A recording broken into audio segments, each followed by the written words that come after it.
we map the employee journey and experiences that an employee has. We look at the employee life cycle and we look at all of those experiences and we look at what that needs to look like in different stages. We do things where we can really hear, learn, and better understand the employee sentiment directly from employees. We have feedback mechanisms built in that allow us to continually evolve. And we really look at that feedback that we get on our experiences as a gift. So we welcome it. We want to hear, what did we do and how did it land? How can we make it better?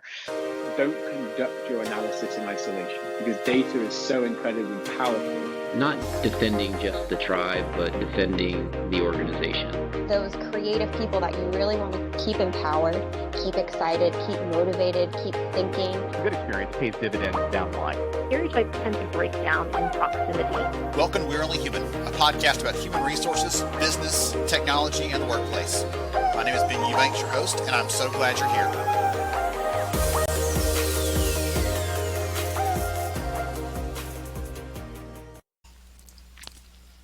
Hello, and welcome to today's discussion. I'm Ben Eubanks, your host, and I'm really thrilled to have you here. We actually have two amazing guests from the HR and People team over at PayPal joining us for the conversation today, Ramesh Morgan and Adela Bell, and they are incredible, as you'll see for yourself. This is another chapter in this, honestly, really fun series we've been doing here on We're Only Human. We've talked to the team at Takeda Pharmaceuticals about how they are approaching a centralized and decentralized, kind of a flexible hybrid structure for their organization, so they get localized decision making, but also the value of centralized some of the HR functions there. Really, really interesting insights from that conversation. We also talked with Karen over at United Health Group to learn about how to innovate within HR. She gave us some amazing insights on things like how to get stakeholders on board, how to make a pitch for an idea and really get the team to buy into it, and how to adapt your approach and the art and science of influence. It was such a fun conversation with Karen. And today we're going to continue that trend. We're talking to the team at PayPal, as I said. All these companies that we've talked to are actually IBM talent and transformation clients. They are leading these insightful, innovative HR transformation journeys, and it's been so much fun to learn alongside them as they're sharing some of their insights from those. If you want to learn more about how IBM is doing that with their clients, you can visit ibm.biz/talent acquisition. That's ibm.biz/talent acquisition. I'll make sure that link is in the show notes so you can check it out, because again, they're doing good work, as you'll hear. So speaking of transformation journeys and innovation, we're going to hear shortly. I'm going to get off and bring them on. You're going to hear from Adela and Ramesh about how PayPal designs and co-creates these powerful employee journeys and experiences for their people.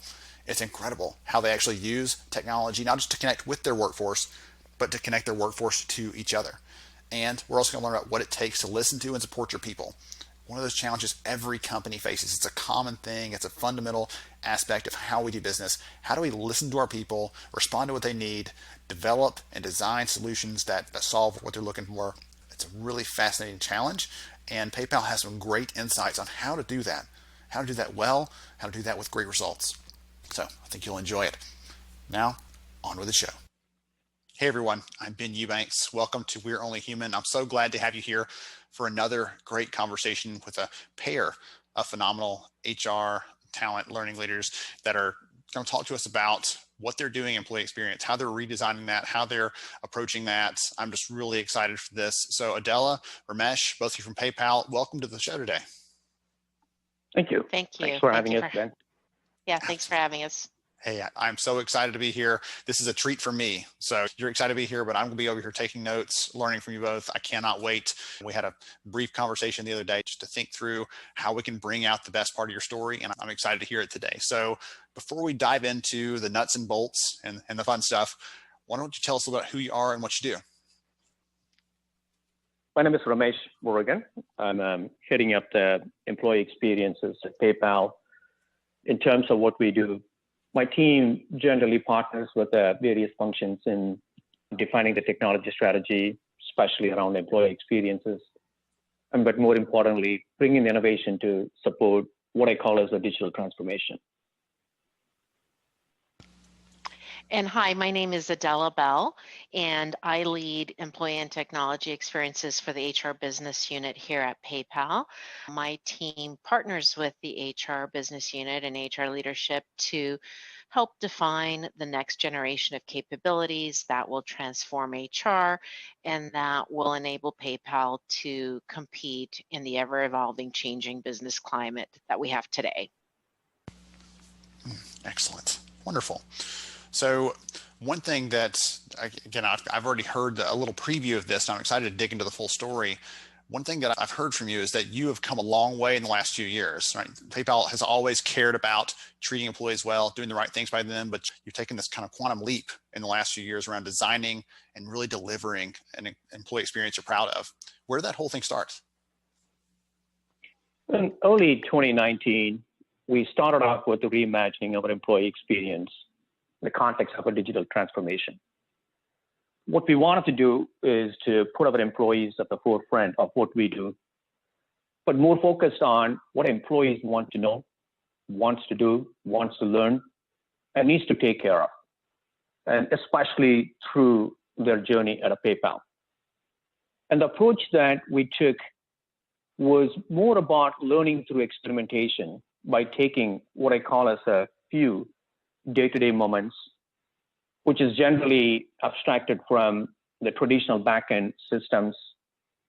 And then we focus more on delivered one-touch experiences. Part of our strategy is also to meet our employees where they are. The example that I can give is, how do you think about enabling experiences through multi-channel? We have a portal, we have a mobile, we also have our collaboration tools, such as Slacks and Teams. In the way that we went about, as I'll give a few examples, the great that we went about was taking multi-step, more than one-click experiences into what we call as the one-touch experiences. For example, giving recognition as a one-touch experience. We also consolidated a lot of our commonly used or touched manager approvals. And then we also extended these experiences very specific to locations, such as ordering food ahead for our San Jose employees and transportation requests for our Chennai-based employees. So that's how all it started.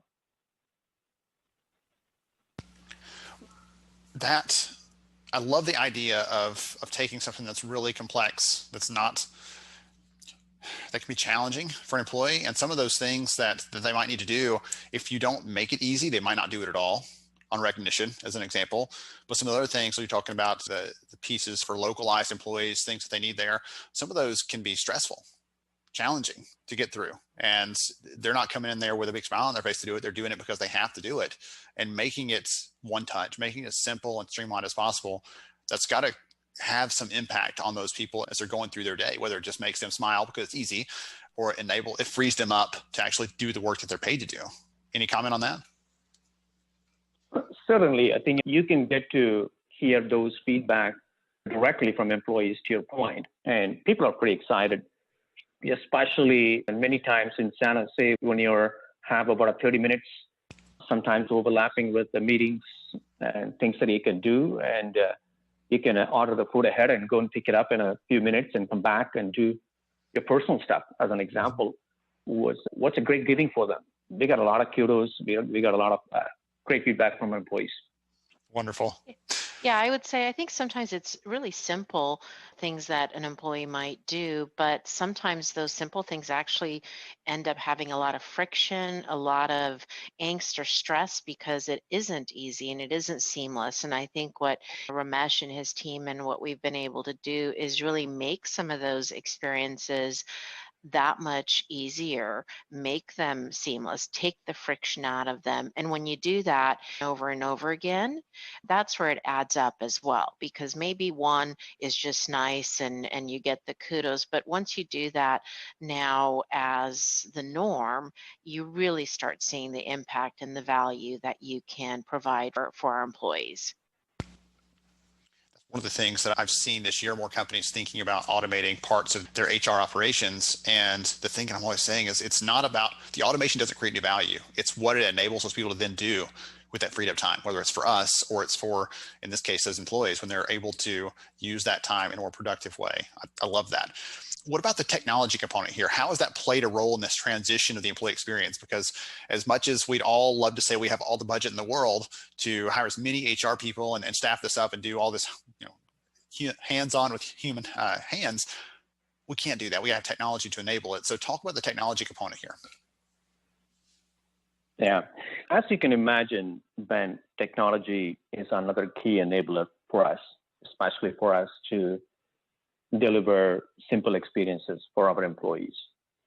We have an internal framework that we were able to take advantage of it and extend it to deliver our first employee-centric mobile app, which is very much of a personalized experience, curated information such as like news and events, like we talked about, very location-specific capabilities as well. The thing about for us was that we launched this early 2020 in February, towards the end of February, just before the pre-COVID situation. But with the framework, with the capability that exists, with COVID coming and posing a challenge for us, we were able to really take advantage of those existing capabilities to support our global workforce needs. Examples like managing our crisis leave requests, or distribution of updates to our employees is another great example. The part for us was that it really allowed us to adapt and be agile. That's a very important part of this year. Adela, any thoughts from you on the technology piece of this? Because I think that's part of what you do every day, but I love hearing from Ramesh there, the agility, allowing them to be agile, taking care of the people. It's nice to have that thing in place, but I'm sure it wasn't as simple as, okay, we'll just decide how to do this and snap our fingers and here it is. There's probably more to it than that. Technology is there to be an enabler, and I think that's the key. We want the technologies that we have to be able to allow us to do, as Ramesh said, adapt, be agile, be nimble, quickly be able to pivot to really serve whatever the need of PayPal may be or our employees. And again, that's been more important than ever this past year.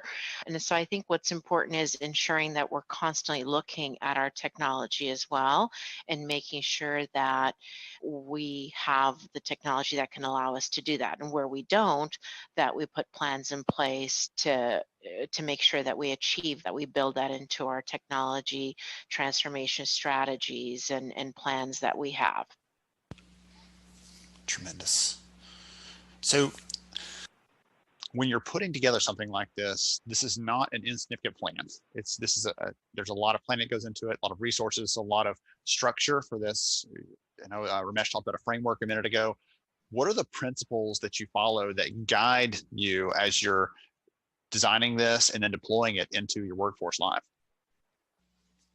Yeah, so let me try to take that, and Ramesh can certainly add. I think there's a wide variety of principles, but I think there's certain frameworks that we like to utilize that really help shape our approach. So first and foremost, we look at business context. What opportunities and threats are we facing? What's happening in the market, technology? What's happening with the regulatory landscape? How does that shape and influence our approach? Then there's the PayPal aspirations. How do we support PayPal's goals? What's expected of us as a technology organization? Things like we need to reduce risk, yet at the same time increase innovation. We've got to be thinking about reducing the cost of IT and other things. Then there's business unit outcomes. What do our internal customers, the PayPal business unit, such as HR, the unit that I support, what do they aspire to do? What are their goals and their strategy and vision? And it could be making our employees more productive, could be seamless collaboration, or any a number of other strategic goals. And then there's the digital transformation trends. What are those trends in the industry? How do we compete? How do we ensure we have modernized platforms, that we reimagine and that we personalize our experiences through digital transformation? So some of that makes up the basic framework, but I think ultimately all of that or anything else that we do really just leads to a vision of delivering technologies that enable business growth by putting the employee experience at our core. And that's really the significant principle in everything we do, is again, keeping that employee experience at the core of what we do. Ramesh, anything to add there? Because I love that principle there of enabling business growth by putting employee experience at the core. I'll repeat that for those of you in the back of the room. Ramesh, anything to add to that? No, Adele actually pretty well covered it. Nothing, and of course, and you can expect from any technology aspect of it, we also indexed on keep it simple. At the same time, it is secure and allow us to scale at a large, because as a global company, and we got to be in a position to be able to extend and leverage that at scale as well. Yes. One thing that I appreciate about what you and Adela are saying here is sometimes it can feel like the needs of the employee are at opposing ends of what the business needs. And instead, you've turned it inside out and said, no, putting employee experience at the forefront, making that the priority, is what's going to lead to the right business outcomes for us. And I love how those go hand in hand instead of making them feel like they're at odds with each other, as I've seen some of those conversations go in the past. So I love how those pieces tie together and tell that clear story. One of the things that you had said earlier, Ramesh, was about listening to and connecting in and understanding how this ties in with the business. Understanding the needs so you can decide, okay, which experience do we want to turn into one of these one-touch experiences you talked about earlier. Talk about that a little bit. How do you find those opportunities? How do you listen to your people? How do you bring them in, not just as a sounding board, but as co-creators in this process? So I think it actually just brings us really back to the employee experience at the core, which we just mentioned. We spend a lot of time developing personas, understanding who we're trying to solve for, because we have different employees that are doing different things and have different work environments and have different expectations. We map the employee journey and experiences that an employee has along that journey, both on a professional level, but also on a personal level, whether it be that we look at the employee life cycle and we look at an employee at time of hire and onboarding, or we look at their 2-3 years into their career with PayPal and they're developing and growing and changing jobs, or maybe going through a promotion or a domestic or international move, or their personal experiences, because obviously that doesn't go away the minute they come to work. There's things that they experience in their personal life that they want to get support from PayPal with, or that they might want to celebrate, whether it's having a baby, adopting a child, needing to take parental or bonding leave, or different things. So we look at all of those experiences and we look at what that needs to look like in different, stages. We also involve our employees in that process. We do things like voice of the customer sessions, focus groups, and other forums where we can really hear, learn, and better understand the employee sentiment and hear it directly from employees. And then really on top of all that, we take an iterative approach to what we do. We have feedback mechanisms built in that allow us to continually evolve our offerings. And we really look at that feedback that we get on our products or experiences as a gift, as opposed to criticism. So we welcome it. We want to hear, what did we do and how did it land? How can we make it better? A perfect example of that is our Aspire app. We launched that last year in October of 2021, and at the time it was our new performance feedback tool, which again we called Aspire, and it was meant to address the requests from across our business for an easier and more effective way to provide and receive performance related feedback. It also really allowed us to shift to a culture of always on feedback. And we introduced that app last year on every employee's email toolbar.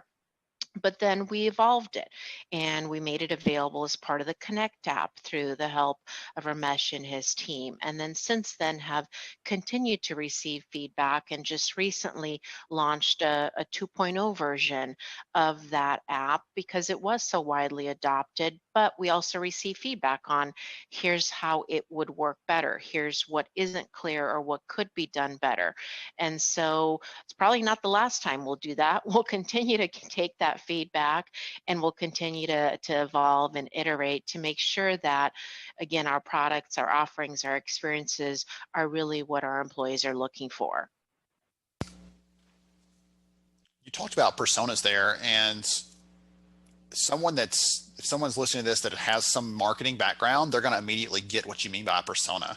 But I don't know if that's something the average HR leader knows about. So would you be willing just to take a second, give an example? You talked about a couple different, areas where that might apply. Give an example of how you would build out a persona, understand their journey a little bit. We don't have to go, really deep. We could take a long time on that. I just was hoping you would help someone understand how you design a persona around someone, figure out what their journeys look like, and then decide those touch points where you could make their life a little easier. Sure. So a perfect example of that might be our talent acquisition process. That's a really easy one to articulate personas around. When you think about that process, we have different personas, and by that we mean those involved in that process. So one persona might be the hiring manager. And what does that hiring manager need to do as they're looking to open a requisition, advertise for a position that they're looking to hire? There's the recruiter persona. That's the recruiter that's going to be working with that hiring manager in helping identify the talent that's required. You then have the candidate persona, whether that candidate be an external candidate or an internal candidate, which could, in itself be a persona that, a different experience for your external candidates versus your internal candidates. And so we really develop all of those, and then we take a look at those and say, if I'm the hiring manager, what do I need to get out of this experience? What am I expecting? And also, what's the role that I play? And the same thing for the recruiter or the candidate and so forth. And that really helps us make sure that we're designing those processes, keeping all those personas in mind. Because I think what used to happen, maybe a long time ago, not so much nowadays, but it used to be that a lot of processes and experiences were built more from a practitioner lens, whether it's what HR thought needed to be done, what finance needed to be done, or those kind of things, as opposed to, again, the actual individuals that are involved in that experience. Hopefully that helps articulate and explain that. That was wonderful. Thank you so much for that. I really wanted to make sure it was clear and that you hit it perfectly. Ramesh, I have one more question for you before we start to wrap up the conversation today. One of the things that I'm curious about, we talked about the different experiences. Again, I keep going back to the one touch thing because I have run HR processes in the past. I've designed them, and to have something be as low touch as possible is probably every person that's listening to this is a dream for them. But I'm curious, how do you know which experiences there are? We could probably think of 1,000 different ways we touch employees in their work day to day. How do you know which ones to prioritize? Is it the scope of the employees? We're going to hit one that reaches a lot of people. Is it this one is really a big pain point and it's a big issue? We can tell that. We're looking at our data and we need to address that first. How do you know which ones to prioritize?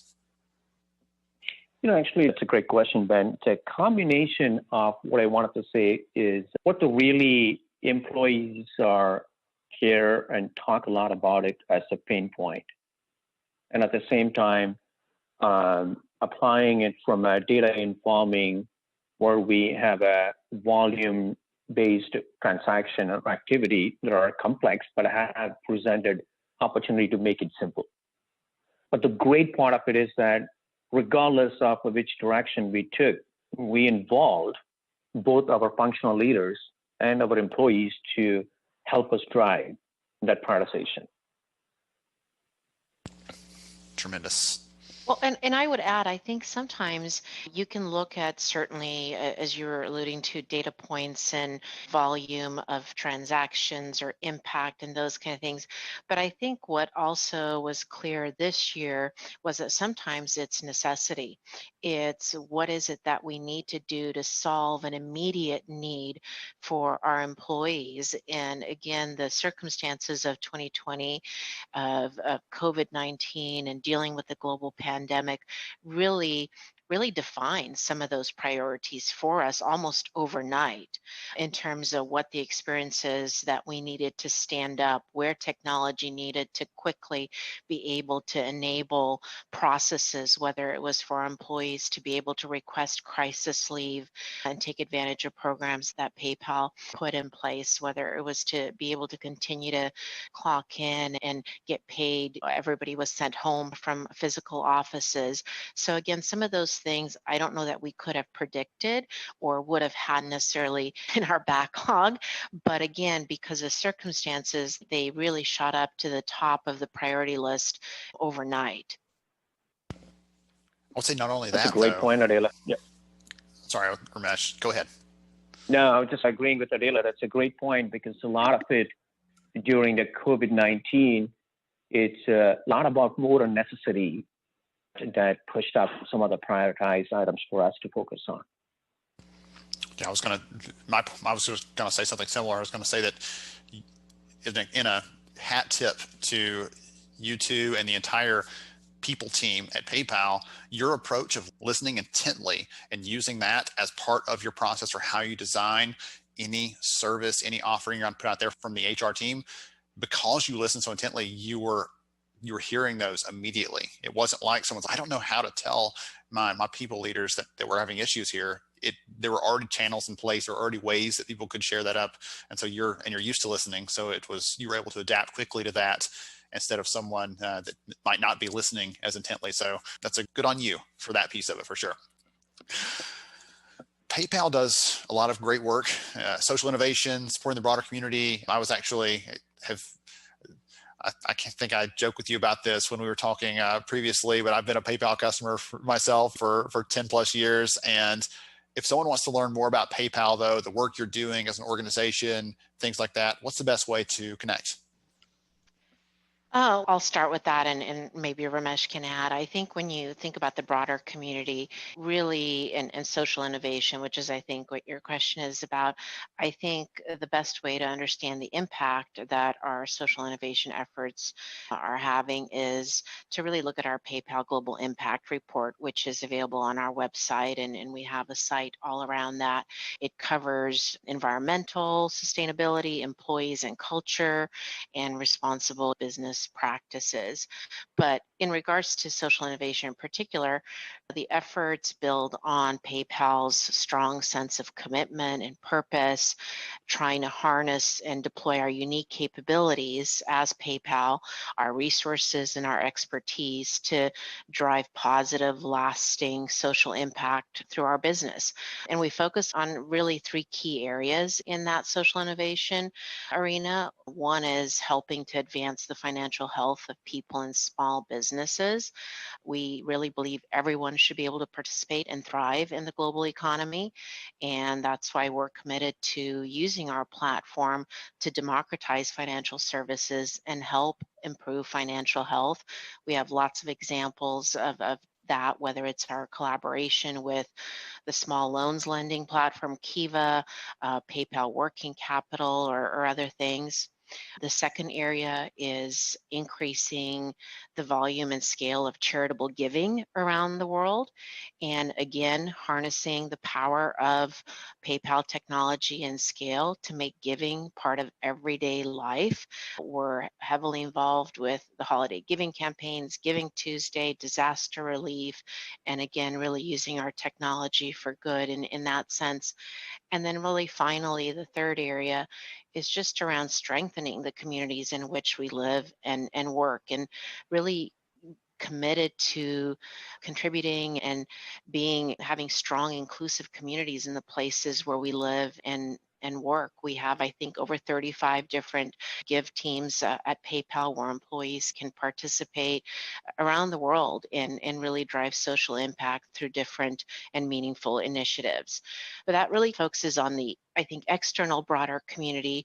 Maybe I'll hand off to Ramesh and let him talk about some things where we use social innovation internally as well for our internal community. Thanks, Adela.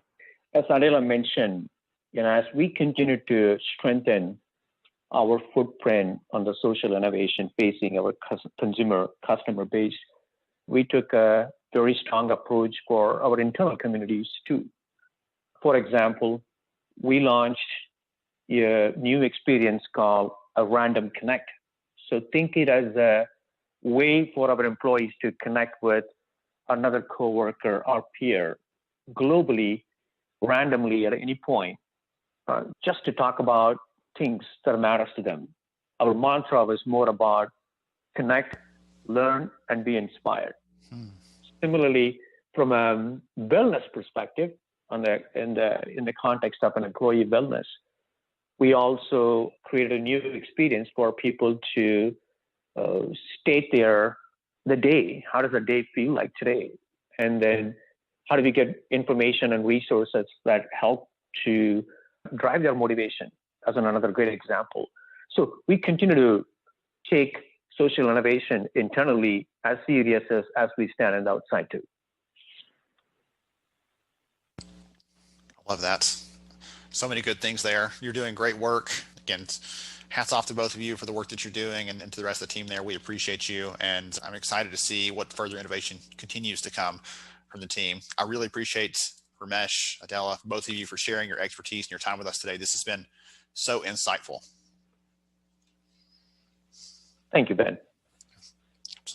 Absolutely. Thank you for having us, and thank you for allowing us to share some of this with others. For sure. Yes, ma'am. Hey, both of you, great things are going on over there, and it's amazing to take notes and learn some of the best practices, some of the amazing practices that are happening that all of the leaders listening to this can take a few notes from, hopefully go back and put some of those kinds of innovation back in, focus on their employee experience, make that a priority as well. To everyone else, this has been another wonderful conversation on We Are Human. We will catch you next time.